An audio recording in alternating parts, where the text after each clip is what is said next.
श्री भगवान की ब्रह्मा जी से प्रथम वार्ता। श्री मैत्रेय जी कहते हैं, विदुर जी, इस प्रकार तप, विद्या और समाधि के द्वारा अपने उत्पत्ति स्थान श्री भगवान को देखकर तथा अपने मन और वाणी की शक्ति के अनुसार उनकी स्तुति कर ब्रह्मा जी थके से होकर मौन हो गए। श्री मधुसूदन भगवान ने देखा कि ब्रह्मा जी इस प्रलय जल राशि से बहुत घबराए हुए हैं तथा लोक रचना के विषय में कोई निश्चित विचार न होने के कारण उनका चित्त बहुत खिन्न है।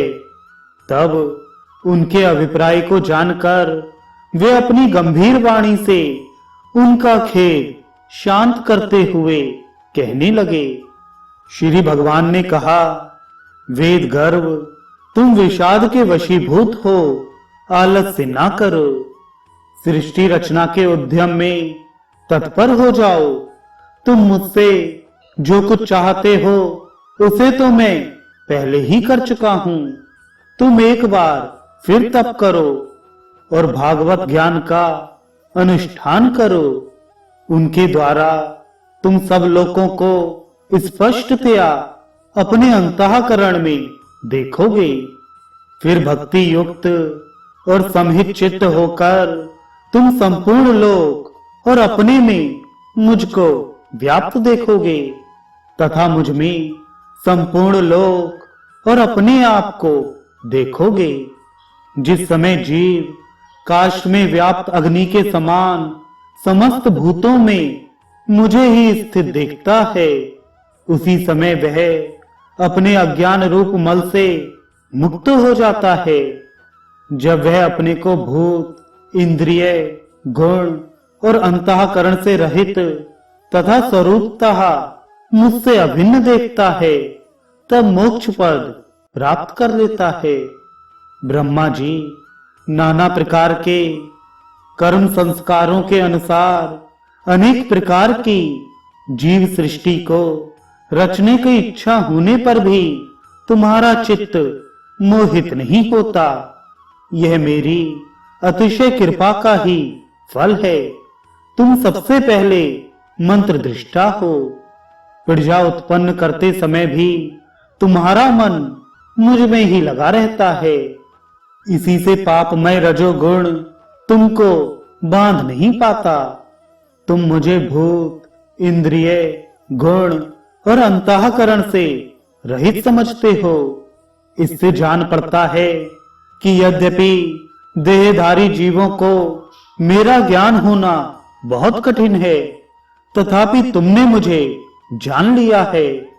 मेरा आश्रय कोई है या नहीं, इस संदेह से तुम कमल लाल के द्वारा जल में उसका मूल खोज रहे थे। सो मैंने तुम्हें अपना यह स्वरूप अंतःकरण में ही दिखलाया है। प्यारे ब्रह्मा जी, तुमने जो मेरी कथाओं के वैभव से युक्त मेरी स्तुति की है और तपस्या में जो तुम्हारी निष्ठा है, वह भी मेरी ही कृपा का फल है। लोक रचना की इच्छा से तुमने सगुण प्रतीत होने पर भी जो निर्गुण रूप से मेरा वर्णन करते हुए स्तुति की है, उससे मैं बहुत प्रसन्न हूँ। तुम्हारा कल्याण हो। मैं समस्त कामनाओं और मनोरथों को पूर्ण करने में समर्थ हूँ। जो पुरुष नित्य प्रति इस स्तोत्र द्वारा स्तुति करके मेरा भजन करेगा, उस पर मैं शीघ्र ही प्रसन्न हो जाऊंगा। तत्ववेत्ताओं का मत है कि पूर्त, तप, यज्ञ, दान, योग और समाधि आदि साधनों से प्राप्त होने वाला जो परम कल्याणमय फल है, वह मेरी प्रसन्नता ही है।